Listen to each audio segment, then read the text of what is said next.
JD Cap 26 here. There's 2 tips and repairs and hobbies, and I just want to show you the result of making this little holder for the paint.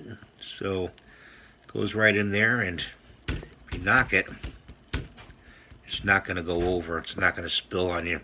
But you really have to knock it. You really have to give it a really good knock for it to spill over.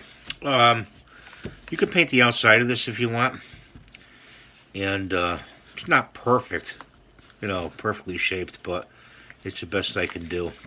So that's what I'm going to show you, and it fits right in there good. When you put it together, you might want to give it a wiggle to the sides like this, just a little bit, just to, so it comes out nicely. Okay, so you have a great day. Thanks for watching. Please rate, subscribe, ring the notification bell, and watch the cooking videos, the cooking channel. We'll see you now. Bye.